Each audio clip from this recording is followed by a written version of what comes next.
Hello everyone, welcome to my YouTube channel your study guide. तो friends, आज हम लोग मॉडर्न हिस्ट्री में पढ़ने वाले हैं गांधी युग। और आप लोगों को बता दें कि हमने मॉडर्न हिस्ट्री में बहुत सारे वीडियोज बनाए हैं। अगर आप लोगों ने कोई भी वीडियो मिस कर दिया है तो आप लोग प्लेलिस्ट से जाकर देख लें।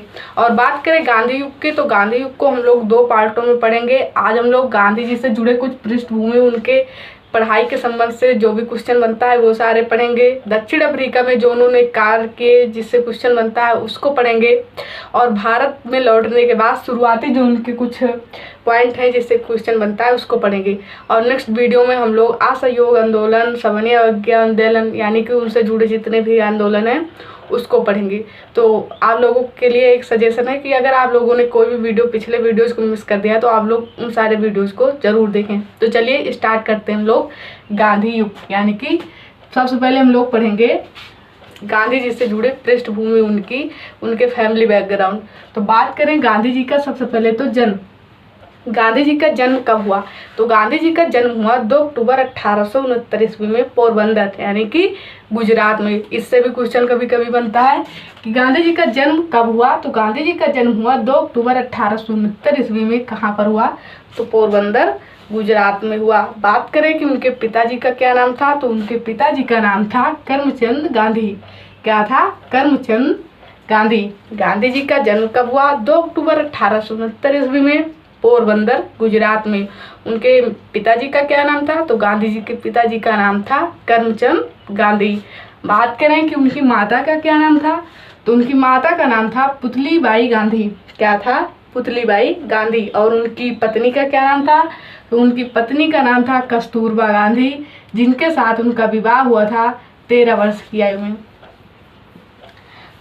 गांधी जी भी 13 वर्ष के थे और उनकी पत्नी कस्तूरबा गांधी भी जिस समय उनका विवाह हुआ उस समय कितने वर्ष की थी? तो 13 वर्ष की। एक बार रिकॉल करते हैं उनके फैमिली बैकग्राउंड को। गांधी जी का जन्म कब हुआ? गांधी जी का जन्म हुआ 2 अक्टूबर 1869 ईस्वी में, पोरबंदर, गुजरात में। गांधी जी का बचपन जो है वो ग्रामीण क्षेत्रों में ही बीता। गांधी जी के जो पिता थे उनका क्या नाम था? तो उनके गांधी जी के पिता का नाम करमचंद गांधी था। गांधी जी की मम्मी का यानी कि माता का क्या नाम था? तो पुतलीबाई गांधी था। और गांधी जी की पत्नी का क्या नाम था? तो गांधी जी की पत्नी का नाम था कस्तूरबा गांधी, जिनके साथ उनका विवाह 13 वर्ष की आयु में हुआ। तो ये रहा कुछ गांधी जी के बचपन से यानी कि उनके फैमिली बैकग्राउंड से जुड़ा प्रश्न, या वैसे भी इसका सभी को नॉलेज होना जरूरी है। अब हम लोग बात करते हैं गांधी जी के पढ़ाई के संबंध में।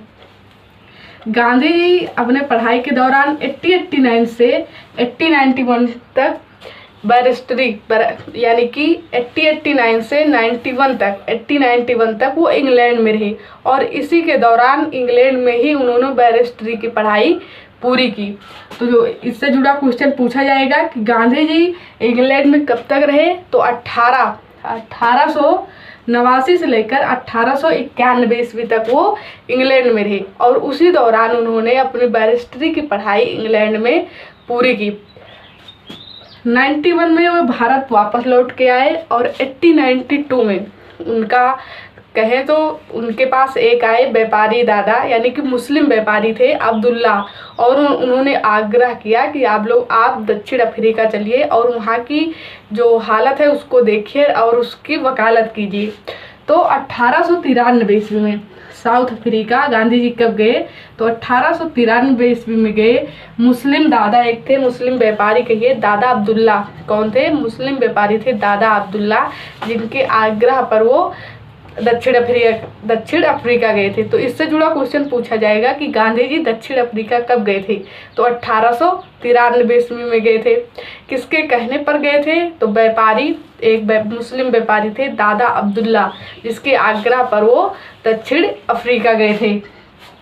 अब बात करें गांधी जी ने जो कार्य किए दक्षिण अफ्रीका में, जिससे क्वेश्चन पूछा जाता है उसको, तो 1894 ईस्वी में गांधी जी ने नटाल इंडियन कांग्रेस की स्थापना की। क्वेश्चन पूछा जाएगा कि नटाल इंडियन कांग्रेस की स्थापना किसने की थी? तो गांधी जी ने की थी। कब की थी? 1894 ईस्वी में। उसके बाद 1903 ईस्वी में द इंडियन ओपिनियन अखबार यानी कि पत्रिका थी जिसका प्रकाशन गांधी जी ने किया था। कहाँ किया था? तो दक्षिण अफ्रीका में।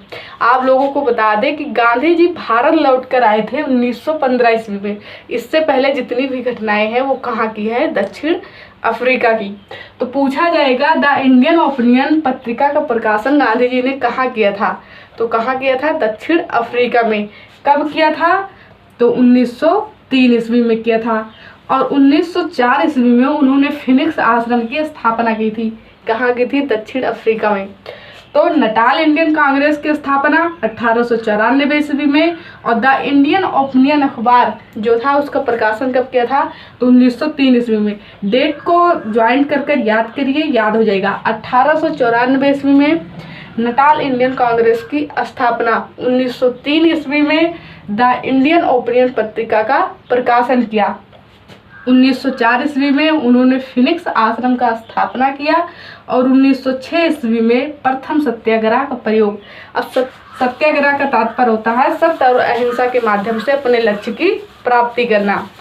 तो नटाल इंडियन कांग्रेस की स्थापना 1894 ईस्वी में। 1903 ईस्वी में द इंडियन ओपिनियन पत्रिका का प्रकाशन किया, 1904 ईस्वी में फिनिक्स आश्रम की स्थापना की और 1906 ईस्वी में प्रथम सत्याग्रह का प्रयोग किया।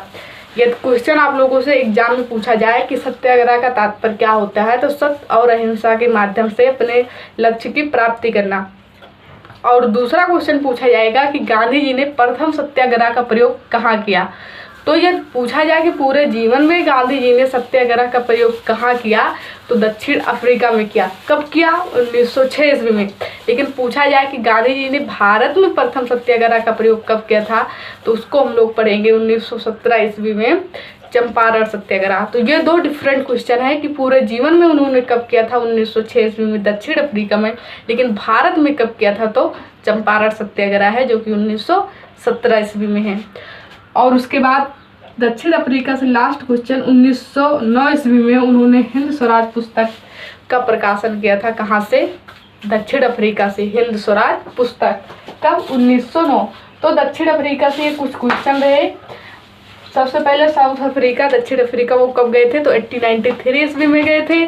दूसरा क्वेश्चन 1894 ईस्वी में उन्होंने नटाल इंडियन कांग्रेस की स्थापना की थी। 1903 ईस्वी में द इंडियन ओपिनियन पत्रिका का प्रकाशन किया। 1904 ईस्वी में फिनिक्स आश्रम की स्थापना की। 1906 ईस्वी में उन्होंने प्रथम सत्याग्रह का प्रयोग किया और 1909 ईस्वी में उन्होंने हिंद स्वराज पुस्तक लिखी।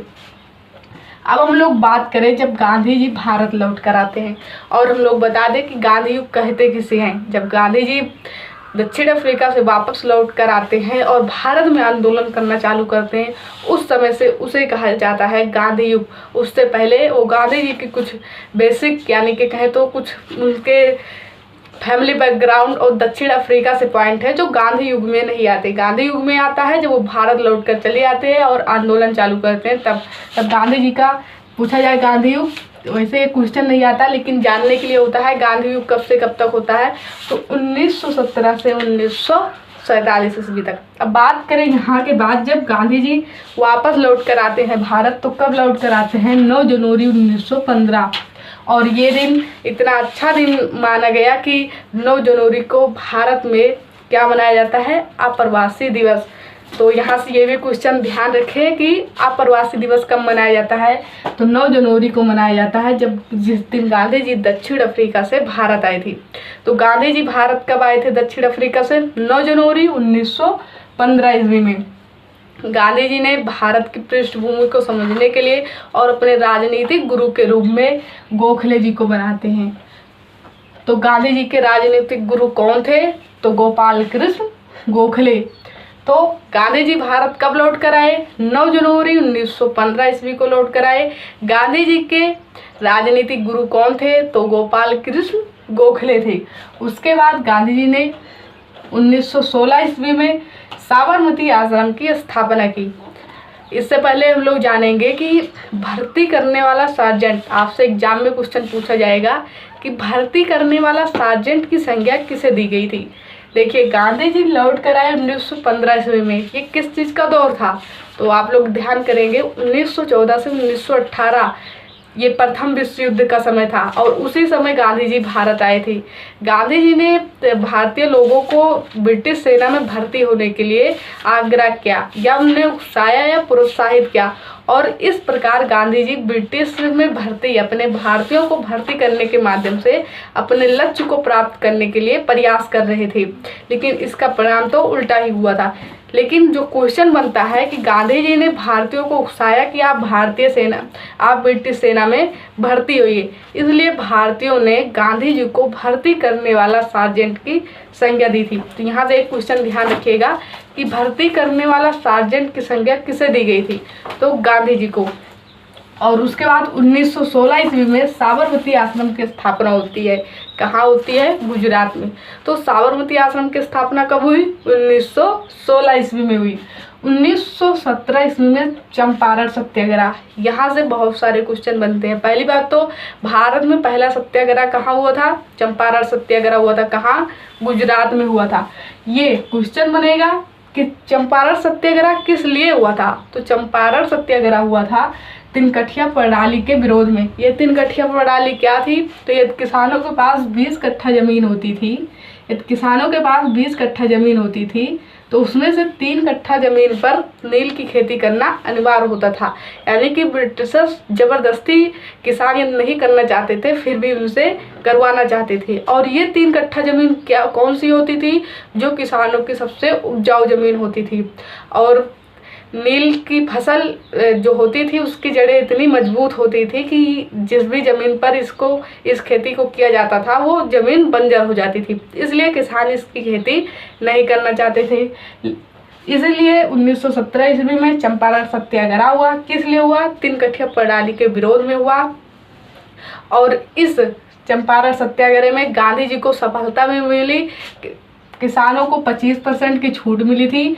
और इस तिनकठिया प्रणाली के विरोध में जो ये सत्याग्रह हुआ, किसानों को जब गांधी जी ने इसका सत्याग्रह यानी कि चंपारण सत्याग्रह किया, इसके द्वारा किसानों को 25% छूट मिली और तिनकठिया प्रणाली को समाप्त कर दिया गया। तो चंपारण सत्याग्रह भारत में गांधी जी का प्रथम सत्याग्रह था। किस लिए था? तिनकठिया प्रणाली के विरोध में था। कब हुआ था? 1917 ईस्वी में किया था। गांधी जी को इसमें सफलता मिली और गांधी जी का यह प्रथम आंदोलन था भारत में जिसमें गांधी जी को सफलता मिली और उसने यह सिद्ध कर दिया कि गांधी जी आने वाले समय में अग्रगामी नेता बनेंगे। तो यहाँ से जितने भी क्वेश्चन बनते हैं आप लोग ध्यान रखिए। आगे है 1918 ईस्वी में, और बता दें कि इसी सत्याग्रह के बाद सर रविन्द्रनाथ टैगोर जी ने गांधी जी को महात्मा की उपाधि भी दी थी। ये भी बार बार क्वेश्चन पूछा जाएगा कि गांधी जी को महात्मा की उपाधि किसने दी थी? तो सर रविन्द्रनाथ टैगोर जी ने दी थी। कब दी थी? तो चंपारण सत्याग्रह के बाद। आगे 1918 ईस्वी में मिल मजदूर, यानी कि गांधी जी ने चंपारण सत्याग्रह के बाद 1918 ईस्वी में अहमदाबाद मिल मजदूर आंदोलन शुरू किया। या क्या था? तो अहमदाबाद में जो मिल थी, जो मजदूरों को बोनस नहीं दिया जाता था, उन्हें जाता था, इसलिए गांधी जी ने मिल मजदूरों के साथ बैठकर भूख हड़ताल चालू किया। और यहाँ पर गांधी जी ने पहली बार भूख हड़ताल को सामने लाया था। तो 1918 ईस्वी में अहमदाबाद मिल मजदूर आंदोलन हुआ था। उसके बाद है 1918 में खेड़ा आंदोलन। खेड़ा गुजरात में यह आंदोलन हुआ था। किस लिए हुआ था? कि फसल नष्ट होने के बावजूद भी अंग्रेजों के द्वारा जो किसानों से लगान लिया जाता था उसके विरोध में यह था। कब हुआ था? 1918 ईस्वी में। तो 9 जनवरी 1915 ईस्वी को गांधी जी भारत वापस आए। उनके गुरु जो थे वो गोपाल कृष्ण गोखले, उन्होंने अपने राजनीतिक गुरु के रूप में उन्हें बनाया। 1916 ईस्वी में साबरमती आश्रम की स्थापना की। 1917 ईस्वी में चंपारण सत्याग्रह किया। सर रविन्द्रनाथ टैगोर जी के द्वारा महात्मा की उपाधि मिली उन्हें। और चंपारण सत्याग्रह तिनकठिया प्रणाली के विरोध में था। 1918 ईस्वी में अहमदाबाद मिल मजदूर आंदोलन हुआ और इसमें भी अधिकतर यानी कि ज़्यादा से ज़्यादा यह आंदोलन सफल हुआ था। 1918 ईस्वी में उन्होंने खेड़ा आंदोलन किया।